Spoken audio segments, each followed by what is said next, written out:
Alors bonjour à toutes et à tous. On va donc débuter ce 22e webinaire du Centre d'excellence troubles du neurodéveloppement iMind. Alors tout d'abord, un grand merci de nous rejoindre toujours plus nombreux, puisqu'aujourd'hui vous êtes plus de 580 inscrits pour ce nouveau webinaire qui va porter sur l'hyperphagie et les troubles du neurodéveloppement. En effet, les personnes avec TND semblent plus fréquemment concernées par les troubles du comportement alimentaire, que sont l'anorexie mentale, la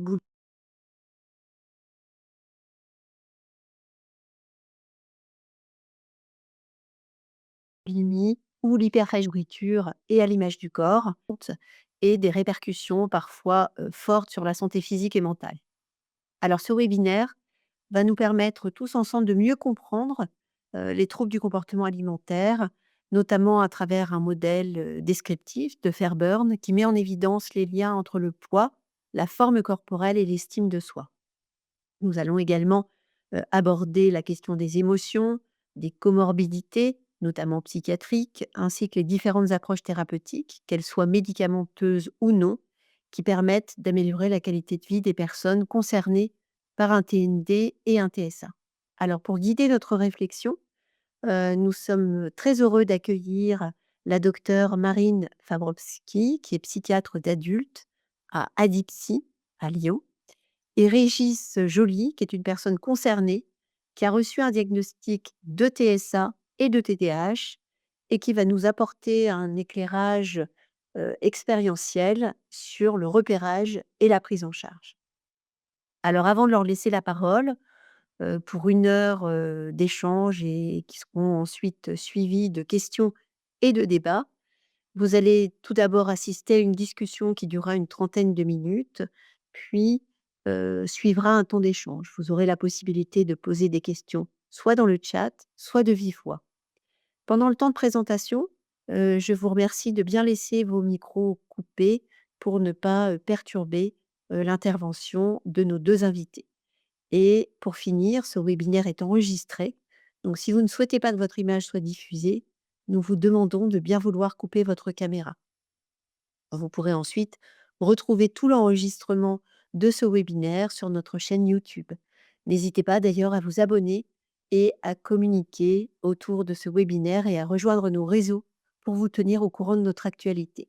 Je laisse donc la parole maintenant à Marine et Régis. Bon webinaire à tous.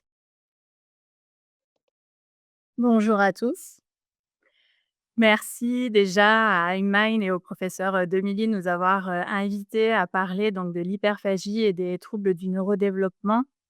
Peut-être pour commencer, je souhaitais revenir sur la définition des troubles du comportement alimentaire.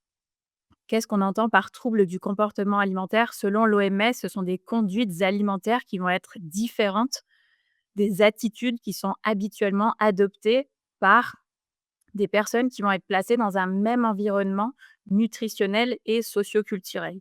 Ces comportements vont induire des troubles d'ordre somatique, de l'obésité, de la malnutrition, de la dénutrition, et également des troubles psychologiques, une désinsertion sociale, de la dépression, un sentiment d'anormalité, un repli social et aussi une probable culpabilité.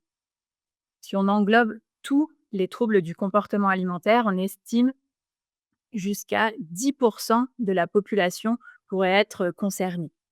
Aujourd'hui, nous avons choisi de vous parler de l'hyperphagie boulimique, puisqu'il s'agit du TCA le plus fréquemment présenté, mais également le moins bien connu.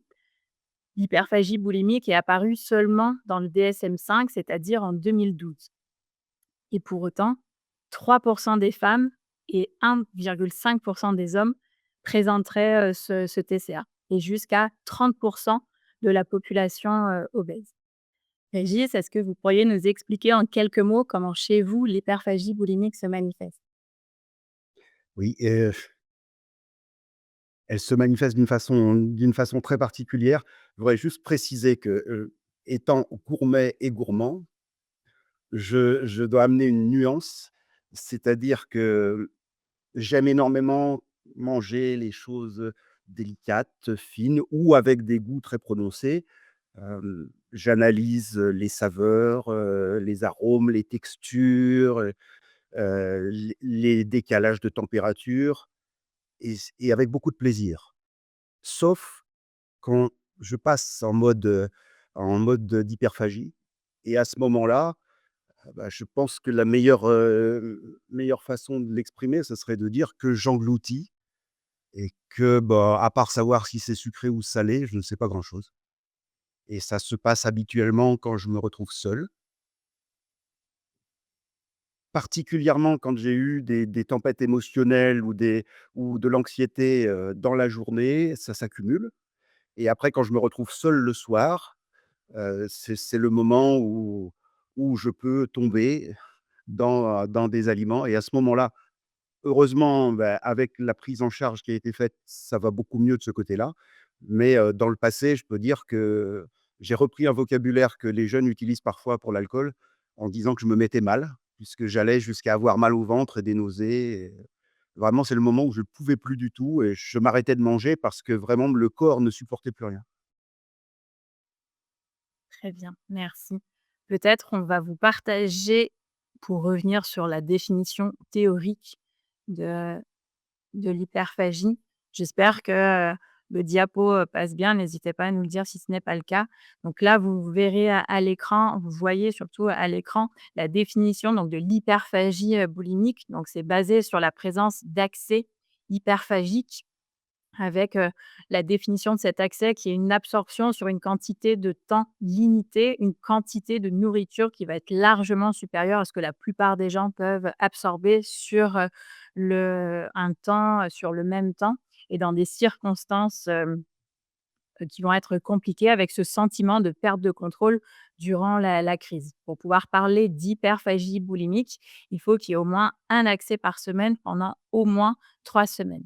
Et vous voyez qu'il y a également d'autres, critères qui doivent être présents. Manger beaucoup plus rapidement que la normale, manger jusqu'à éprouver, comme le disait Régis, cette sensation pénible au niveau abdominal, se sentir dégoûté de soi-même, déprimé et très coupable d'avoir mangé. Manger seul parce que là, on est gêné de la quantité, qu'on absorbe et manger de grandes quantités en l'absence de faim. Juste un petit mot sur les autres TCA les plus fréquents. La boulimie, la différence avec l'hyperphagie boulimique, c'est qu'il y a la présence de comportements compensatoires qui peuvent être des vomissements provoqués, l'usage de médicaments tels que des laxatifs, des diurétiques, une activité physique excessive, la potomanie. Et également, ces accès hyperphagiques doivent être présents au moins une fois par semaine pendant au moins 3 mois et là, avec ces comportements compensatoires. C'est quoi Marine, la potomanie? La potomanie, c'est le fait de prendre une grande quantité de boissons, pas forcément alcoolisées, mais boire beaucoup, c'est-à-dire au moins 3 litres par jour. La boulimie touche environ 1,5 des femmes et 0,5 des hommes. L'anorexie mentale, c'est le troisième TCA le plus fréquent. L'anorexie mentale, les critères diagnostiques se basent sur la peur intense de prendre du poids ou de devenir gros, avec finalement cette restriction des apports énergétiques par rapport aux besoins de la personne qui vont conduire à un poids plus bas et cette altération de la perception du poids et de la forme de son propre corps ou un manque de reconnaissance persistant de la gravité de la maigreur. Et dans ce cadre-là, dans le cadre de l'anorexie mentale, on va avoir deux types. Le cadre restrictif, avec finalement une personne qui, durant les 3 derniers mois, n'aura pas présenté d'accès d'hyperphagie ni de comportement compensatoire. Et le deuxième sous-type, qui est donc le type hyperphagique purgatif, avec finalement, sur les 3 mois, la présence d'accès hyperphagique avec le recours plus ou moins à des comportements compensatoires. L'anorexie, elle touche 1 des femmes et 0,3 des hommes. Régis, est-ce que vous pouvez désormais nous parler de votre parcours diagnostique pour les troubles du neurodéveloppement? Alors très nettement, mon parcours est lié à 2 choses. D'un côté, mon obésité et j que je d'un point de vue subjectif, je crois que je me sens obèse depuis l'enfance.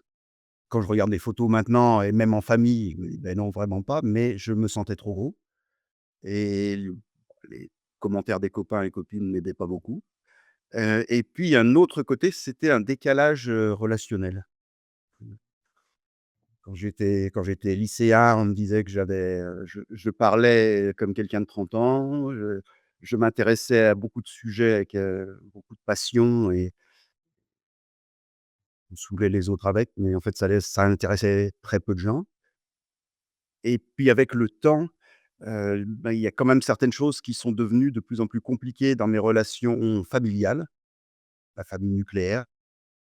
En réalité, j'avais une activité qui me demandait beaucoup d'implication sociale et après quand je rentrais à la maison, bah, certaines choses étaient vraiment très difficiles. Alors mon parcours a commencé par, un livre que ma fille m'a offert et que j'ai lu très rapidement. En fait, en 3 semaines, je l'avais lu 2 fois d'ailleurs. Et c'était, comment être simple, le sous-titre était: «Comment faire simple quand on est compliqué». C'était sur, l'adulte surdoué. Si je me souviens bien, c'est Monique, de Cernobek qui avait écrit ça. Et puis quelque temps plus tard, il y a eu la reconnaissance que vraiment j'avais un problème avec la nourriture et que j'arrivais pas à le gérer et que j'avais besoin d'une aide professionnelle. Donc à ce moment-là, je me suis rendu au centre intégré de l'obésité à Lyon, à Lyon Sud.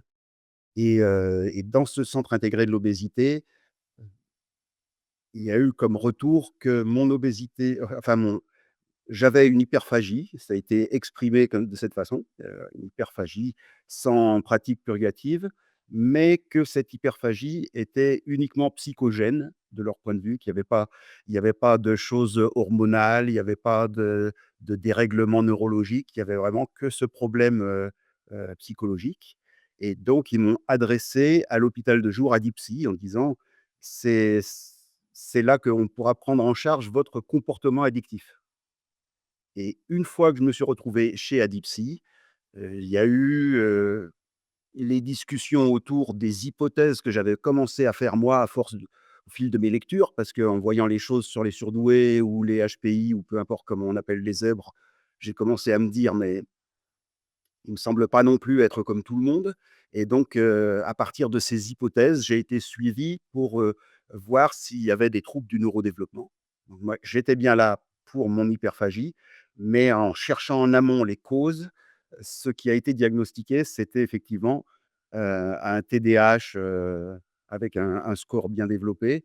Et puis, bah, il y a eu beaucoup de discussions pour savoir si oui ou non il y avait un TSA parce que avec un TDAH aussi fort, il se pouvait que ce qui ressemblait à de l'autisme soit des traits autistiques du TDAH. Et donc à la fin, bah, le diagnostic était avéré avec les 2.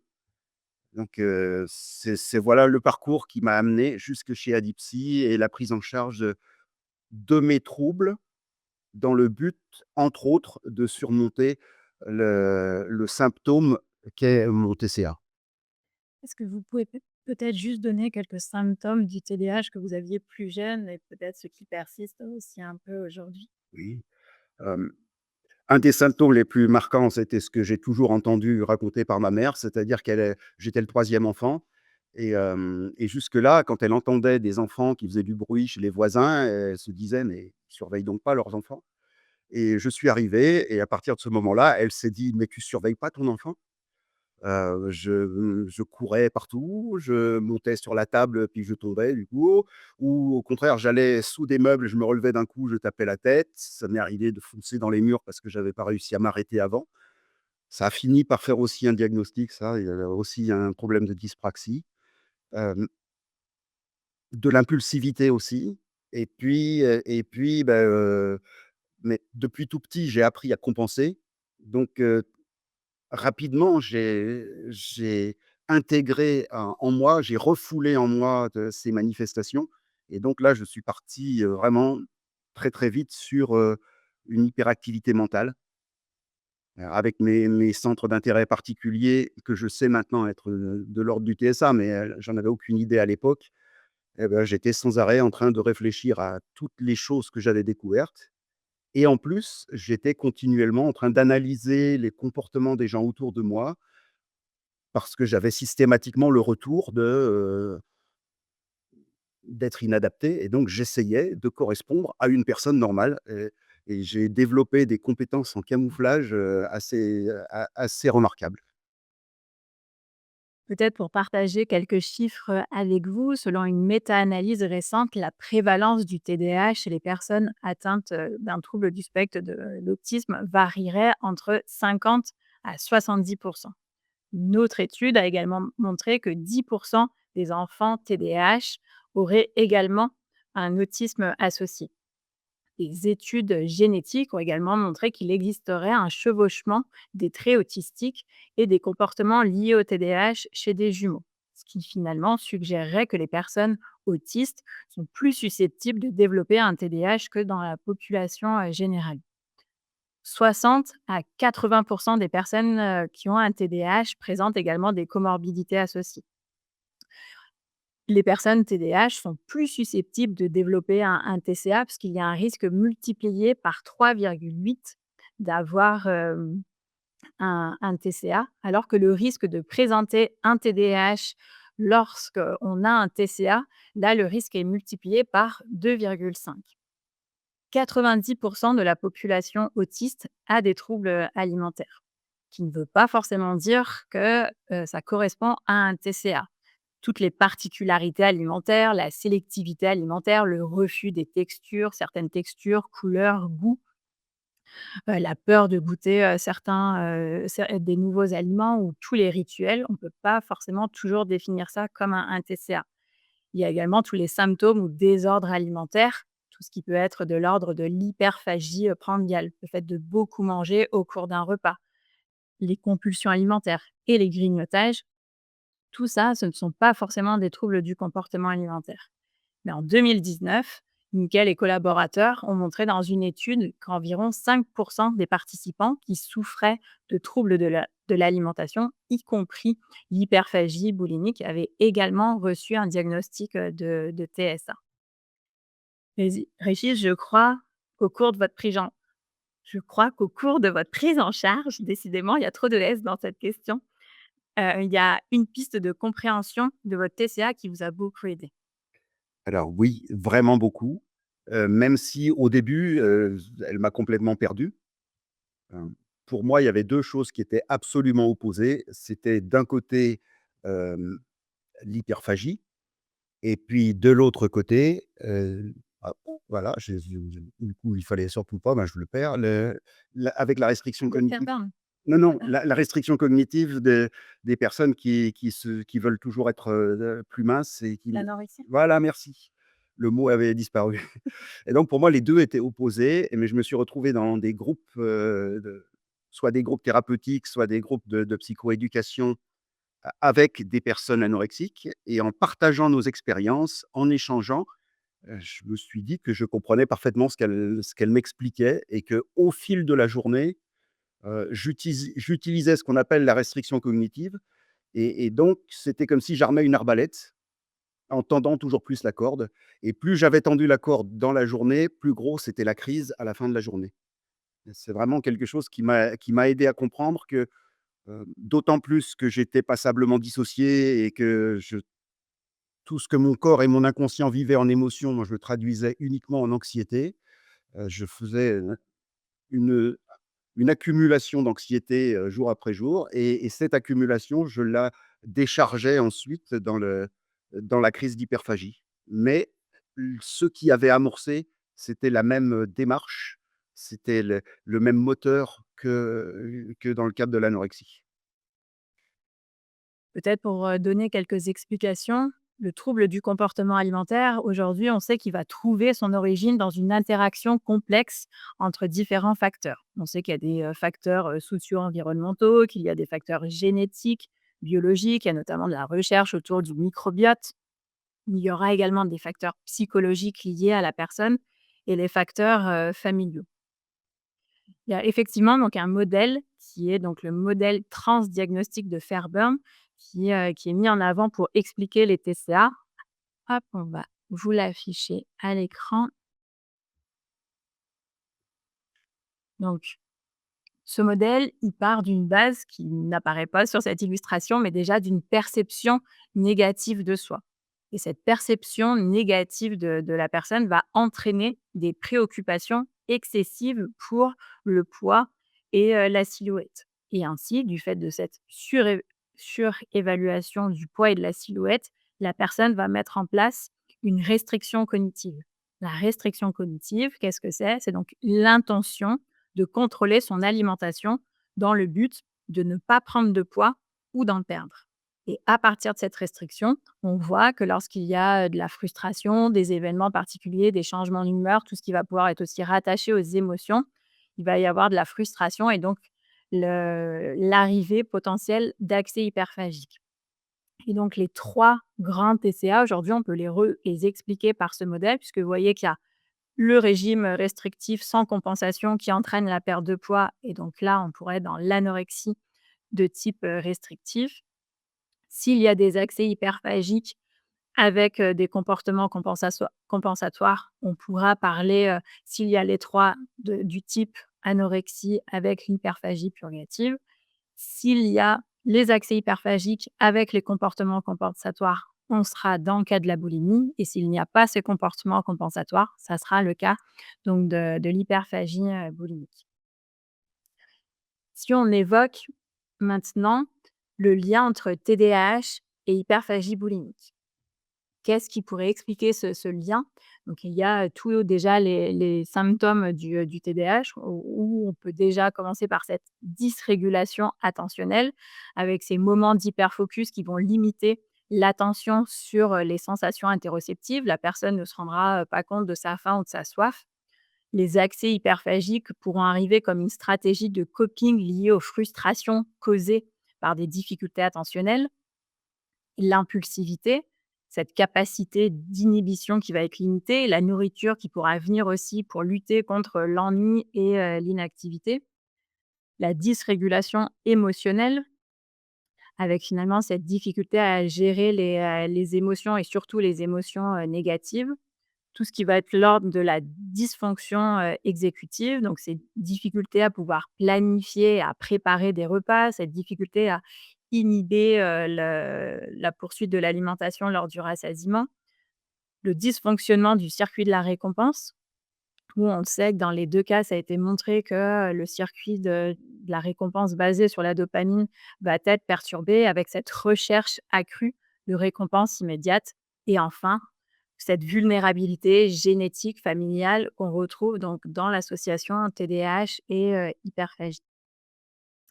Pour dire un petit mot aussi sur, les autres TND, donc si on parle par exemple de l'autisme et de l'hyperphagie boulimique, il n'y a pas beaucoup d'informations aujourd'hui à ce sujet car les études se sont principalement intéressées au lien entre anorexie et autisme. Une patiente anorexique sur 10 et jusqu'à 1/5 serait, autiste.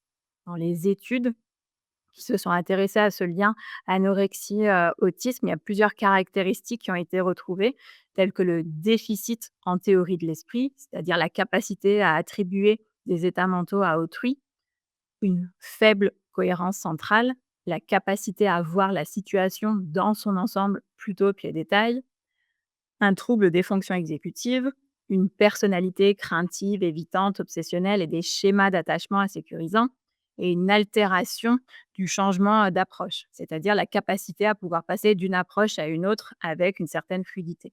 Mais finalement, ces pistes n'ont pas encore été étudiées dans le cadre de l'hyperphagie et de la boulimie. C'est pourquoi il pourrait être intéressant chez des personnes autistes de pouvoir étudier ces pistes si elles présentent ces deux autres TCA. Petite parenthèse, pour l'hyperphagie et la déficience intellectuelle, environ 30 des personnes qui ont une maladie rare avec une déficience intellectuelle présentent une hyperphagie. La gréline, c'est une hormone qui est fabriquée par l'estomac, qui stimule l'appétit par son action au niveau de l'hypothalamus dans le cerveau. Cette hormone, elle a été étudiée et on le sait que dans, par exemple, le syndrome de Prader-Willi, qui est une maladie rare où les personnes peuvent présenter une hyperphagie, des taux de gréline plus élevés ont été retrouvés. Donc ça pourrait être une piste à étudier finalement. Est-ce que dans d'autres maladies rares ou chez des personnes qui ont une déficience intellectuelle sans forcément une maladie rare associée, est-ce que, finalement, on retrouverait cette augmentation du taux de ghrelin, chez ces personnes? Il y a également la piste des, agonistes des récepteurs au GLP-1, donc c'est le Wegovy, Mounjaro. Il y a eu une étude qui a montré, dans le cas des syndromes de Prader-Willi, que la mise en place de ce traitement pouvait améliorer à la fois les troubles du comportement, mais aussi donc, l'hyperphagie, présentée par ces patients. On le sait aussi, dans le cas de la déficience intellectuelle, l'hyperphagie, elle peut également être, en lien avec la prescription de certains traitements type, neuroleptiques qui peuvent augmenter, l'appétit chez ces personnes. Régis, est-ce que vous pourriez à présent nous parler de votre prise en charge? Alors ma prise en charge, elle a commencé, sur un mode, très désagréable, mais nécessaire. Elle a commencé par regarder en face les choses. C'est avec particulièrement les groupes de psychoéducation qui m'ont permis d'avoir, des une conscience claire de mon trouble. Avec des mots précis dessus, en comprenant. Je me suis beaucoup intéressé à tout un tas de domaines, y compris au niveau médical. Donc, il y avait des choses qui m'étaient dites au niveau du fonctionnement du système nerveux et qui se retrouvaient avec les schémas qu'on me donnait dans le comportement addictif et tout un tas de descriptions et ensuite de partage par les autres, heu, qui m qui ont mis en lumière ce que je n'avais pas toujours envie de regarder. Ça, c'était vraiment la toute première étape. Et puis ensuite, il y a eu, des groupes qui m'ont permis d'avancer, de clarifier. Il y avait de toute façon un accompagnement et qui est toujours là d'ailleurs, toutes les 2 semaines avec, ma psychiatre référente. Il y a eu ensuite un accompagnement hebdomadaire avec une psychothérapeute et puis des groupes parfois très étonnants. Des moments où entre patients, on se disait: «Mais où est-ce qu'on est? Est-ce qu'on est dans une secte? Est-ce qu'on fait?» Parce qu'on commençait par des rituels, issus de la sophrologie, mais on savait pas du tout ce que c'était, donc on devait faire des gestes, des choses comme ça, c'était bizarre et puis, on a travaillé tout particulièrement sur les émotions. Pour moi qui étais dissocié, complètement depuis l'enfance de mes émotions, ça a été un choc le jour où, il y a vraiment eu un déclenchement. J'avais 2 groupes particuliers. Un groupe qui était la gestion des émotions et un autre groupe très pratique, qui s'appelle théâtre émotion et donc il s'agissait de jouer des émotions, de soit les jouer soi-même, soit voir les autres les jouer, travailler, pour mieux comprendre et puis à un moment, ma conscience s'est reconnectée et je me suis mis à sentir en direct les émotions. J'avais beaucoup travaillé dessus pendant les années précédentes, donc j'avais l'habitude d'écouter mon corps, d'analyser les symptômes et de déduire l'émotion et je pensais que c'était ça, ressentir une émotion et au moment où j'ai pu ressentir en direct, ça a fait un grand tilt. C'était pas nécessairement le plus agréable non plus au début parce que c'était tout nouveau, et parce que je me suis rendu compte que ma maturité intellectuelle et ma maturité émotionnelle se valaient pas du tout. Et donc je suis passé par une phase d'enfance. Là, j'ai avancé dans l'adolescence maintenant. J'ai des moments de rébellion, j'ai des moments où je retrouve ce que mes filles ont vécu quand elles étaient lycéennes. Je j'arrive à peu près à le gérer, pas toujours, mais voilà, je le porte en moi. Et puis dans l'accompagnement, j'ai tout ce qu'il faut pour aussi comprendre ces choses-là. Même un groupe de parole, dédié au TCA qui m'a permis d'écouter les autres, de mieux cerner. Tout un travail sur l'anxiété.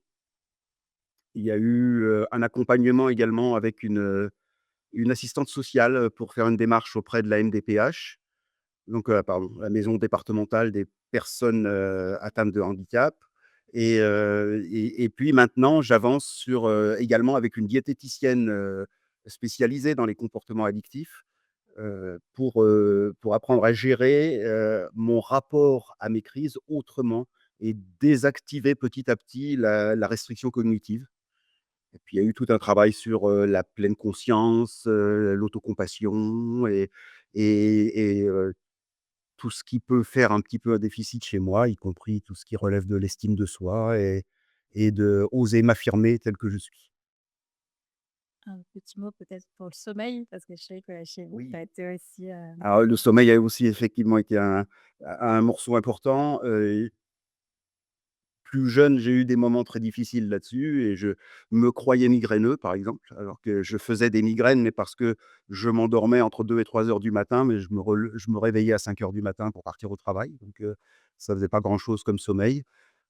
C'était aussi une façon de gérer l'anxiété en procrastinant l'endormissement et j'ai eu un groupe de compréhension du sommeil avec des stratégies qui m'ont aidé et plus tard, on a mis en place également un médicament pour m'aider à l'endormissement, c'est-à-dire pour arriver à ralentir le cerveau, ça s'appelle le daridorexant. C'est plus facile à dire que le nom commercial qui est le Gvivik, mais ça m'aide avec les stratégies qui ont été mises en place. Tout seul, je pense, ça ferait pas grand-chose, mais cumulé aux stratégies qui ont été mises en place, ça me permet de ressentir l'endormissement dont j'ai beaucoup entendu parler par plein de gens autour de moi et il a fallu que j'attende d'avoir 62 ans pour savoir ce que c'est, cette petite sensation agréable de se sentir s'enfoncer dans le sommeil.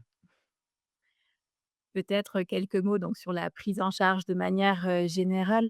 Le projet de soin, il est important d'être co-construit avec le patient en fonction de ses besoins et de sa demande. La personne doit être vraiment au centre de la prise en charge, elle doit être prise en considération dans sa globalité. C'est pourquoi, sur Adipsim et dans les autres hôpitaux de jour, aussi dans les services de soins, on s'appuie dans la majorité des cas, quand on peut, sur les compétences de la personne. Enfin, c'est pas quand on peut, c'est on s'appuie sur les compétences des personnes pour travailler ensemble pour, atteindre les objectifs de la personne. Le but de cette collaboration, c'est de pouvoir améliorer la qualité de vie de la personne, mais aussi celle de son entourage afin qu'elle puisse être rétablie. Pour moi, chaque personne et son entourage doivent être accompagnés en fonction des difficultés présentées au quotidien et en fonction de l'impact que ces difficultés vont avoir sur leur quotidien. Grâce à un bilan global, on peut déterminer les forces et fragilités des personnes pour ensuite définir un plan d'action en priorisant les cibles sur lesquelles les personnes souhaitent travailler en premier. Et souvent, on va prioriser les symptômes qui impactent le plus au quotidien. Deux points finalement, enfin même 3. On a peu parlé de la prise en charge médicamenteuse, même si on vient de parler du traitement pour le sommeil, mais la prise en charge médicamenteuse, ça va être en fonction de chaque personne, en fonction de ses troubles, en fonction de ses comorbidités. On pourra peut-être parler au cours des échanges du traitement du TDAH puisque, il y a un intérêt à pouvoir mettre en place un psychostimulant chez des personnes qui présentent un TDAH associé à l'hyperphagie puisque le traitement permettra à la personne de pouvoir mettre en place des stratégies dans son quotidien pour les symptômes du TDAH, mais aussi de pouvoir réduire l'intensité de l'hyperphagie. Toute la prise en charge non médicamenteuse, Régis vous en a parlé, on pourrait dire qu'il y a 3 points finalement, différents. Là, on avait fait une petite diapo pour l'illustrer, mais je vais la mettre très rapidement. Hem, hop. Les 3 cibles finalement de la prise en charge non médicamenteuse qui seront finalement plus importantes que le médicament, ça va être tout le côté diététique avec la mise en place d'une alimentation régulière et suffisante pour les personnes, d'apprendre à porter son attention sur les signaux du corps, de lever cette restriction, cognitive, de réintroduire la notion de plaisir dans l'alimentation, de retrouver une relation apaisée avec la nourriture, de pouvoir s'exposer à des aliments interdits et de travailler sur les stratégies pour, gérer les accès hyperphagiques. Le côté psychique avec un travail autour des facteurs prédisposants des TCA, l'estime de soi, l'impulsivité, le perfectionnisme, cette dysrégulation émotionnelle, les facteurs déclenchants des TCA, les événements de vie comme des traumatismes par exemple et les facteurs d'entretien des TCA, c'est-à-dire identifier et travailler les peurs et croyances, fausses croyances et appréhender les, pensées automatiques. Et enfin, le côté corporel, Régis en a parlé également, avec le travail sur le respect de soi et de son corps, d'améliorer l'image corporelle, de reconstruire un lien avec son corps, se reconnecter à ses émotions et à soi, réinvestir et se réapproprier son corps, trouver des moyens d'autorégulation des émotions et de redonner confiance en ses capacités corporelles avec, de la pleine conscience, de la relax, de la sophro, des automassages, la socio-esthétique, le yoga, la psychomote et enfin, on n'oublie pas, l'entourage et les aidants qui ont vraiment un grand rôle à jouer, dans la prise en charge. En conclusion, Et je laisserai le dernier mot pour Régis. La littérature a permis de montrer un chevauchement symptomatique conséquent, clinique et neuropsychologique entre les troubles du comportement alimentaire et les troubles du neurodéveloppement.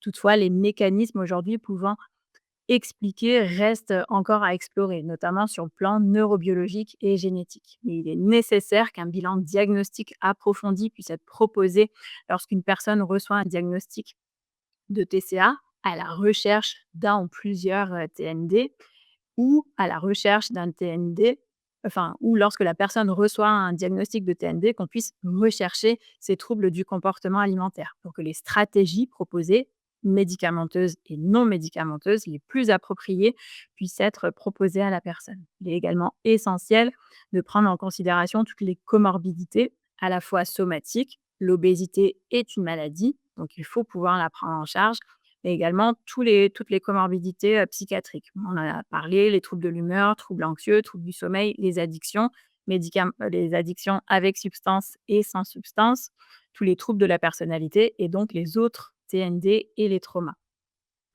Afin de pouvoir accompagner au mieux les personnes concernées, il est primordial que les professionnels soient sensibilisés et mieux formés tant aux troubles du comportement alimentaire qu'aux troubles du neurodéveloppement.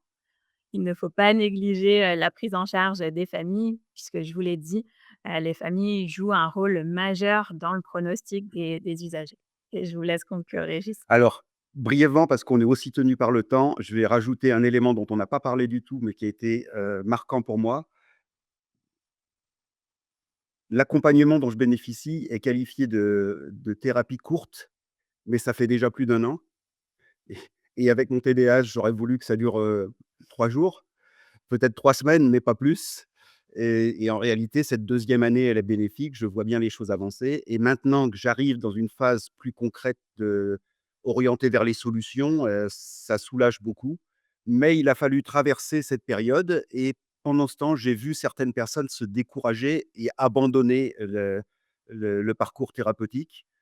Si vous entrez dans un parcours comme celui-là, moi, je vous encourage, malgré les difficultés, à aller au bout parce que c'est vraiment très bénéfique, Même si c'est long. même si c'est long. Merci à vous. Et on est Alors merci à tous les 2 pour, ce très bel échange, hein, que j'ai trouvé très, pertinent, au plan médical, l'analyse de la littérature et puis le parallèle avec, l'expérience, de Régis, hein. J'ai vraiment trouvé, vos interventions très complémentaires. Alors malheureusement, étant donné que nous sommes très, très nombreux, le chat ne fonctionne pas. Nous sommes trop nombreux pour que les questions soient posées, en message.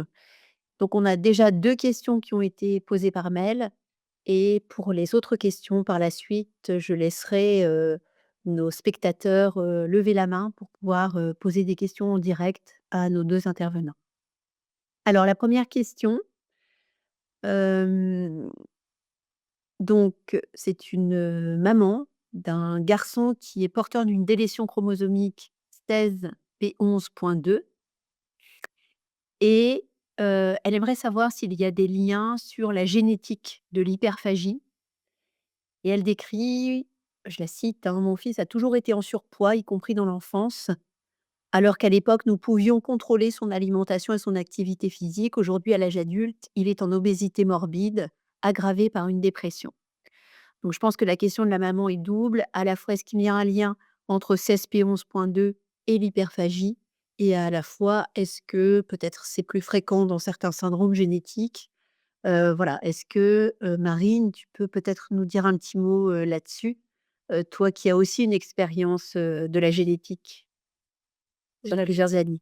c'est mon ancienne expérience à Génopsy Voilà, pour aider à répondre, même si c'est plus mon activité, principale. Aujourd'hui, effectivement, j'ai pu voir, qu'il y avait, des recherches finalement sur, certaines maladies rares pour justement, essayer de voir si, comme dans le syndrome de Prader-Willi, il y avait des, des perturbations, notamment de cette gréline, puisque dans le Prader-Willi, ça a été montré que la gréline était augmentée et je sais qu'il y a dans d'autres maladies rares aussi.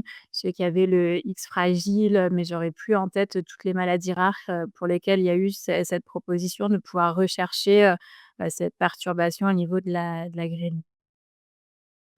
Hem, je sais pas, Caroline, peut-être pour répondre plus sur le je sais pas si dans cette délétion, il y a des choses, plus particulièrement qui ont été montrées, mais, là, pour le coup, j'aurais pas l'actualité. Alors, dans la délétion CSP, 1.2, effectivement, hein, il y a un surpoids qui peut être décrit. Après, on peut aussi avoir des personnes, qui bénéficient d'un traitement psychotrope aussi, qui peut faire prendre du poids, hein, parce que, ça, c'est quelque chose qui a pas été abordé, mais en particulier la prescription d'antipsychotiques, peut faire prendre du poids aux personnes. Et après des liens entre génétique et hyperphagie, oui, puisqu'on sait qu'un certain nombre de syndromes rares s'accompagnent d'un surpoids. Alors, il y a bien sûr le syndrome de Prader-Willi dont tu as parlé, mais il y a aussi d'autres syndromes. Donc, il y a des facteurs de risque génétiques, effectivement, à l'hyperphagie. Et donc ça, c'est une question à laquelle on peut tout à fait répondre aujourd'hui. Après, il y a une autre, personne qui a posé des questions. Alors là, il y a beaucoup de questions. Donc, si voilà. Donc, c'est une personne qui travaille au sein d'un EAN, donc dans le secteur médico-social, destiné à des adultes avec TSA d'environ 28 ans. Et la personne qui travaille en EAM pose des questions très concrètes, plutôt de nature éducative. Donc elle demande par exemple: «Est-ce qu'il faut stopper le comportement d'une personne qui tente de prendre un produit alimentaire qui ne lui est pas destiné? Comment est-ce qu'on fait quand il y a effectivement une personne qui cherche à prendre le repas d'une autre personne?» Hem, je pose toutes les questions, hein. Heu, si une personne présente des troubles alimentaires, avec une appétence pour les boissons sucrées, est-ce qu'il faut les supprimer complètement? Est-ce qu'il faut mettre en place un planning? Est-ce qu'il faut, structurer les choses au plan éducatif? Est-ce que vous avez des outils clés dans la gestion de l'hyperphagie pour les personnes TDI non communicantes? Est-ce qu'il faut cacher tout ce qui peut donner envie ou au contraire, est-ce qu'il faut montrer pour désensibiliser au risque d'avoir des troubles du comportement? Les questions sont précises, hein, c'est vraiment intéressant. Et les personnes accueillies, sont adultes, mais souvent on leur propose une collation à 16 heures. Alors, est-ce que c'est indispensable ou alors est-ce qu'il faudrait supprimer cette collation? Régis, Marine, est-ce que vous avez des réponses à toutes ces questions très pratico-pratiques, mais vraiment super intéressantes parce qu'elles reflètent bien, le quotidien du travail dans le secteur médico-social? Je voulais répondre. Particulièrement sur la collation, j'aurais à dire tout de suite, après ce que j'ai pu dire sur la restriction cognitive, j'ai été surpris, dans le groupe, vers une alimentation apaisée, de découvrir que nous étions encouragés à prendre des collations pour ne pas nous mettre en hypoglycémie. Parce qu'en fin de compte, si la compulsion, se trouve, additionnée à la faim, à une faim réelle et à un besoin du corps, alors, souvent au lieu de l'addition, après on part vers un facteur exposant. Et la crise est bien pire après. Donc il vaut mieux encore avoir des collations, avoir plusieurs petits temps d'alimentation dans la journée, mais que l'équilibre de l'alimentation soit plus étudié sur l'ensemble de la journée que sur un repas ou une collation. C'est plus l'apport total dans la journée qui serait à prendre en considération. Avec notamment, comme je le disais, ce travail sur cette alimentation régulière et suffisante, parce qu'on voit, aussi parfois, il y a des personnes qui, vont être dénutries alors qu'elles sont en situation d'obésité, et finalement, c'est vraiment tout ce travail pour, s'assurer que les apports sont suffisants pour les personnes. Est-ce qu'il est nécessaire de cacher tout ce qui peut, donner envie? Hem Je pense que de pouvoir, déjà, limiter, les tentations, effectivement, ça peut être important, mais on vous le disait aussi, de pouvoir travailler sur cette notion de plaisir et de pouvoir, travailler aussi progressivement sur ces alimentations, interdites. Ça fait vraiment également, partie du travail sur, l'hyperphagie. Tout ce qui va être autour des boissons, sucrées. Alors après, je pense qu'il y a aussi, toute cette notion de récompense, par l'alimentation où finalement, il y a également d'autres moyens de pouvoir, récompenser, lorsqu'il y a eu un comportement qui était adapté, alors qu'auparavant il pouvait y avoir, des troubles du comportement. On peut également travailler sur d'autres, sur d'autres types de récompenses. Notamment quand, une personne essaye de prendre de la nourriture, dans l'assiette de son voisin. Effectivement, c'est peut-être aussi mieux d'aider à cadrer, ce comportement puisque sinon la personne pourra le répéter et quand finalement on lui dira non, bah, elle comprendra pas, ce qui pourra entraîner des troubles du comportement à la fois sur la personne, mais aussi sur, celles qui peuvent, l'entourer. Et enfin, pour répondre sur la question des outils, hem, vraiment pour travailler sur l'hyperphagie pour les personnes qui présentent un trouble du développement intellectuel et qui ne sont, non communicantes. Je pense que c'est comme je le disais dans la prise en charge, c'est important aussi de se baser sur, les compétences de la personne. Donc ça dépendra aussi du bilan de chacun, du profil de chaque personne pour qu'on puisse aussi adapter ces outils en fonction de la personne. Si je peux me permettre, je pense qu'on peut dire aussi qu'une même personne peut, évoluer et que peut-être à un moment, il vaudra mieux être dans la restriction et veiller à ce qu'il y ait pas trop de tentation et Mmh. puis d'un autre côté, malgré tout, bah, dans les TCC, le meilleur outil, ça reste l'exposition. Donc une exposition gérée, progressive, en s'adaptant à chaque personne parce que je pense pas qu'on puisse, avoir une règle qui s'applique à tous. Mmh. Merci à tous les 2. Est-ce qu'il y a dans notre public des personnes qui voudraient te poser des questions? Allez-y, n'hésitez pas, prenez la parole. Il y a 4 mains levées, alors, Alors je les vois pas venir là, les mains levées. on en a même 5 je crois. Mmh. Tac, Allez, je pense que c'est Sandrine Plantin la première. allez, Audrey, on vous écoute. Allez Audrey. Bonjour. J'ai 2 questions, distinctes, mais si j'en pose qu'une des 2, ça sera déjà très bien. La première, c'était pour savoir si en tant que professionnel de santé ou en tant que personne concernée, vous auriez des conseils à donner aux professionnels comme moi qui accompagnent des personnes avec troubles du neurodéveloppement pour mieux investiguer la partie justement comportement alimentaire et dans la phase de bilan, comment investiguer les comportements problèmes? Si vous avez des je sais pas, des outils structurés ou des questions que vous auriez aimé qu'on vous pose ou des schémas, des exemples, des voilà.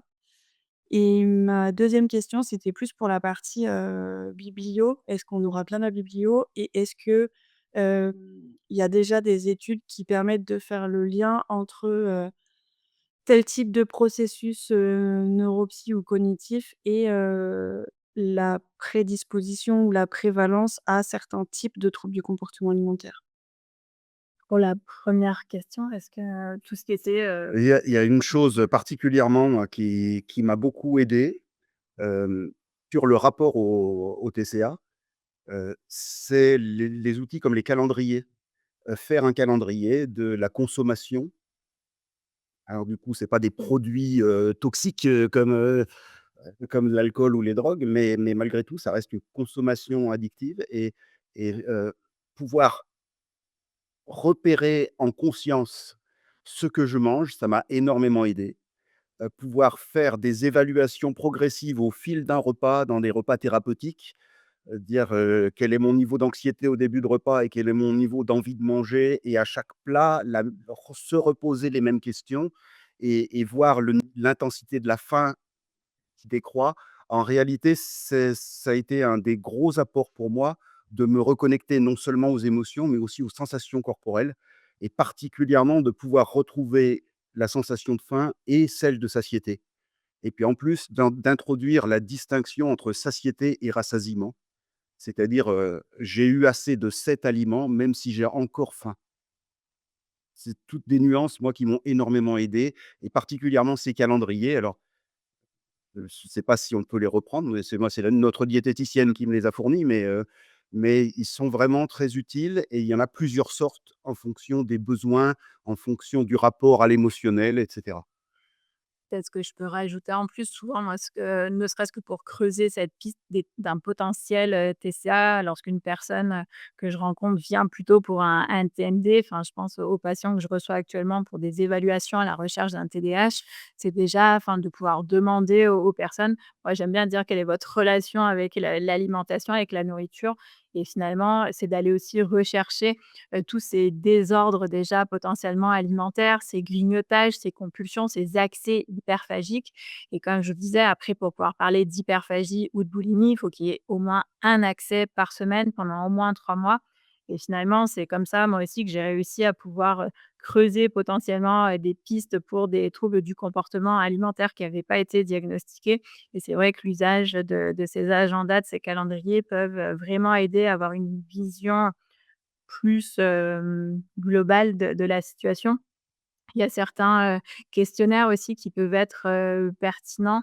Moi, j'utilise beaucoup la IFAS pour les troubles du comportement alimentaire de manière générale et il y a une autre échelle que j'aime bien utiliser puisque ça donne un score de restriction cognitive de l'influence, des émotions et de l'environnement sur, l'alimentation. Je crois de mémoire que c'est la DEBQ, je crois, mais c'est des questionnaires qu'on pourra, vous donner si besoin et alors pour la deuxième question, je suis pas sûre d'avoir, compris, la question donc c'est pour ça que je voudrais juste la biblio, on vous donnera l'accès sans problème mais par contre, le lien entre enfin, c'est le lien entre les processus, j'ai pas compris et la prédisposition au TCA. En gros, ce que je veux dire, je vais raisonner en catégoriel et pas en dimensionnel pour que ce soit plus rapide dans ma question, mais en gros, si j'ai qu'un TSA, est-ce que j'ai une probabilité plus élevée, d'avoir une anorexie restrictive? Est-ce que si j'ai un TSA associé à un TDAH, est-ce qu'il y a une probabilité plus élevée d'avoir des comportements compensatoires? Est-ce que si j'ai un TDAH seul, il y a une probabilité plus élevée qu'il y ait telle autre forme?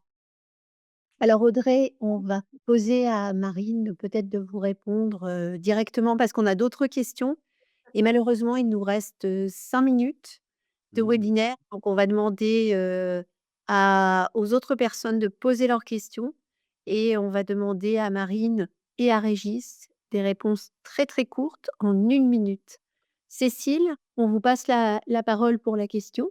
Oui, bonjour. Moi, j'avais une question concernant, la comorbidité parce que, voilà, j'ai un fils qui a une délétion chromosomique et dans lequel il y a le trouble du spectre autistique, le surpoids. Il a aussi une levée d'amnésie traumatique il y a 2 ans sur, des agressions qu'il a subies et qui ont, vraiment, accéléré son processus de prise de poids. Et en fait, j'ai l'impression qu'on coupe mon fils en morceaux quand on le soigne. C'est-à-dire un coup, on s'occupe de son autisme, un coup, on s'occupe de son surpoids, un coup, on s'occupe de son trauma et je ne trouve pas d'endroit où on prend en compte, sa spécificité. Donc je voulais savoir, par exemple, Régis, si vous, l'endroit où vous êtes allé pour vos troubles alimentaires, est-ce que votre autisme a été pris en compte et votre oui, il a un TSA aussi, un TDAH et votre TDAH, voilà. Parce que, voilà, enfin moi depuis qu'il a 3 ans, il en a 23 aujourd'hui, c'est épuisant cette errance, thérapeutique où à un moment on nous laisse tomber parce qu'on nous dit: «Ah mais moi je connais pas l'autisme, ah mais moi je connais pas les» enfin bon, bref, vous voyez ce que je veux dire. Merci. Très bien. Alors, Régis, en j'ai 1 minute. oui, j'ai entendu la consigne, donc brièvement, mais sans faire de pub particulière pour Adipsy, je vous dirais juste que dans la plupart des groupes de partage qu'on peut avoir, on retrouve un peu la même sensibilité. C'est-à-dire que dans cette structure, nous sommes pris en compte en tant que personne et avec toutes les interactions et même si je suis venu moi d'abord pour mon TCA, en réalité, j'ai tout ce qu'il faut pour m'aider dans tout ce qui provoque du mal-être dans ma vie et y compris, une action sur le TCA. Mais l'ensemble est écouté, l'ensemble est pris en compte, y même dans la diversité, dans la différence et quand je peux évoquer des choses qui ont paru complètement aberrantes à d'autres, soignants dans le passé, et bien, dans cette structure, je me trouve face à des personnes qui comprennent ce que je dis, qui trouvent que ça a du sens et qui m'apportent des solutions. Donc oui, je suppose que dans d'autres établissements de la même façon, mais en tout cas là, chez Adipsy, je suis pris en compte comme une personne. Sandrine Plantin, on va vous demander de poser votre question. La prise en charge globale est donc importante. Oui, bonjour. Du coup, j'avais une question par rapport au traitement, médicamenteux, le méthylphénidate et du coup de son intérêt, justement, dans le cadre, de TND avec donc TSA, TDAH et TCA sur, l'intérêt du traitement sur, les accès, hyperphagiques, compulsions, chez des personnes qui ont déjà du coup un suivi bien sûr, diététique, psychiatrique, psychologique, voilà. Est-ce que le traitement peut apporter un bénéfice par rapport à sa dysrégulation dopaminergique, ce besoin, heu, oui, ces compulsions, qui peuvent être liées du coup, au TDAH? Complètement. Je pense que tous les 2 on vous a répondu pendant la question, on va le faire très rapidement. Mais oui, effectivement, il y a un intérêt puisque ça peut agir sur, à la fois, les symptômes du TDAH et grâce, aux stratégies qu'on pourra mettre en place dans son quotidien. On aura également aussi tout, l'axe de la dysrégulation émotionnelle qu'on peut retrouver chez les TDAH qui du coup est, enfin, sera également apaisé. On pourra mettre en place des stratégies pour également, avoir un intérêt, sur, les accès hyperphagiques. Il y a également à côté du méthylphénate, la liste d'hexamphétamines qui est aujourd'hui disponible, en France sous la forme de Xurta, qui est pas encore remboursée. Mais, aux États-Unis et au Canada, il y a une indication pour le TDAH, mais également pour, l'hyperphagie boulimique. Donc effectivement, il y a un intérêt, mais le médicament, ça ne fait pas tout. Il y a également tout le côté non médicamenteux, mais ça peut être une bonne béquille. D'accord. Merci. Bonne question. On va vous demander de poser votre question, puis Séverine, puis François-Régis et puis enfin, on libérera nos 2 intervenants. Bonjour. Alors, merci pour cette intervention super riche. Juste, j'ai 2 questions. J'ai une question sur, l'orientation des patients sur l'Île-de-France, parce que j'ai regardé, à Dipsy, c'est sur Lyon, mais j'ai pas trouvé, d'orientation sur l'Île-de-France. Et j'ai une deuxième question, c'est que je fais partie d'un service, pour les personnes en situation de handicap, tout âge, tout handicap, mais on a surtout, beaucoup de TSA et on voulait faire une, sensibilisation autour de l'alimentation et donc l'hyperphagie aussi, en direction des parents et on cherche des outils ou on cherche des intervenants. Donc peut-être que vous avez des choses à nous transmettre, qui pourraient être intéressantes dans cette, dimension. Voilà, merci. Concernant la réponse à Paris, ça je peux vous donner une indication, hein. On a le service, d'Isabelle Amado, qui est à l'hôpital Sainte-Anne et qui propose des évaluations, dans le cadre de l'autisme et dans une visée de réhabilitation et de réadaptation. OK, merci. Pour les outils pour les parents, c'est vrai que là, en une minute, on va prendre une Non, mais bon, si on peut s'envoyer un petit mail, avec ouais, merci. Séverine, votre question? Eh bien, moi, ça rejoint un peu ce que vous la réponse que vous avez donnée, puisque c'était concrètement à qui on s'adresse pour, pour faire, des évaluations et trouver une prise en charge, adaptée, à nos enfants. Je pense en premier lieu, ça peut être les psychiatres. Après, c'est aussi en fonction de la compétence de chacun. Après, il peut y avoir des centres plus spécialisés et ça va vraiment dépendre de chacun. Ça peut être, Faut tomber sur le bon psychiatre, quoi. Mmh. ou alors, qu'ils puissent vous orienter, correctement vers des centres. Difficile pour nous de se positionner en disant: «Finalement, c'est pas vous qui convenez, vous comprenez pas ce qui se passe». C'est vrai, après, c'est voilà, pouvoir, sinon être orienté vers plus des centres, experts. Enfin, il existe des centres experts, troubles du comportement alimentaire, pour, tout ce qui est de l'ordre de la génétique, il y a le réseau, Génopsy. Enfin, c'est de pouvoir aussi avoir accès peut-être à plus des experts qui auront aussi cette vision plus globale de la prise en Oui, charge. c'est ce que disait Cécile, on traite, petit bout par petit bout. Ouais, Mmh. c'est Et pas bon. penser aux associations Oui, de patients et d'aidants. oui. Ça peut être très utile, que ce soit pour le TSA, le TDAH. Il y a des associations, elles sont efficaces. D'accord. François-Régis, votre question? Merci. Alors, très rapidement, 52 ans, autiste sans déficience, TDAH.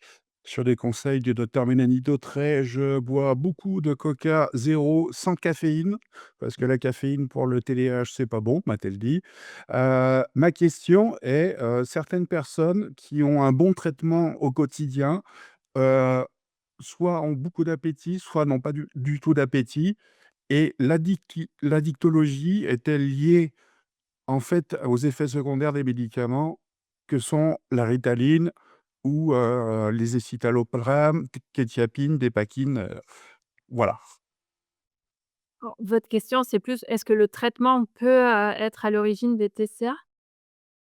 Heu, Je pense que la professeure de Minive peut bien recentrer ma question. Donc effectivement, je pense que la question de François Régis, c'est est-ce que le trouble du comportement alimentaire est inhérent au TND ou alors est-ce qu'il peut être, juste une conséquence, une iatrogénie finalement du traitement médicamenteux? les 2. Mmh. Mmh. Là, dans le TDAH, il y a quand même, une, présence d'hyperphagie qui est quand même assez attestée, concrètement quand Une on s'adresse urgence. le problème, c'est qu'on manque beaucoup d'informations scientifiques. Ça n'a pas été suffisamment étudié, mais sur le terrain, oui, le TDAH et hyperphagie sont très liés. Ouais, comme souvent, pas assez de cohortes. Exactement. Au revoir. Sophie, votre question? En fait, c'est pas une question, je voulais juste rappeler, en tout cas pour les personnes qui, au niveau autisme, hein, qu'il y a les centres régionaux pour l'autisme dans toutes les régions et les CRA qui permettent d'avoir des informations et surtout d'interroger notamment des assistantes sociales et même des gens au niveau qui ont des compétences juridiques pour vous orienter vers des médecins, vers des structures, notamment vers des associations, puisqu'il y en a un petit peu partout. Voilà. Merci Sophie. Et il y a Heu, voilà, l'association Alicis d'ailleurs, qui prennent en charge aussi des TDA, hein, juste en complément. Eric et Pierre, on va devoir s'arrêter là. On, on a déjà dépassé le temps et puis, les personnes qui nous rejoignent le font souvent à l'heure du déjeuner dans leurs services respectifs. Donc on va s'installer, Je vais juste d'ici demander si c'était enregistré et si c'est un replay. exactement, c'est enregistré. Vous trouverez, la retransmission de notre webinaire sur la chaîne d'iMind. Si vous aviez des questions brûlantes et que vous n'avez pas pu les poser, n'hésitez pas à les adresser à iMind et nous ferons le lien avec Marine et Régis pour vous offrir une réponse. Voilà, merci beaucoup. Continuez à vous tenir au courant sur, notre chaîne YouTube et sur, notre site internet sur, la thématique du prochain webinaire qui aura donc, lieu dans 2 mois et nous sommes tout juste en train de finaliser la prochaine intervention et le prochain intervenant, mais qui pourrait également se situer dans le champ des addictions. Donc n'hésitez pas à nous rejoindre, suivez notre actualité, à très bientôt. Merci beaucoup pour votre participation.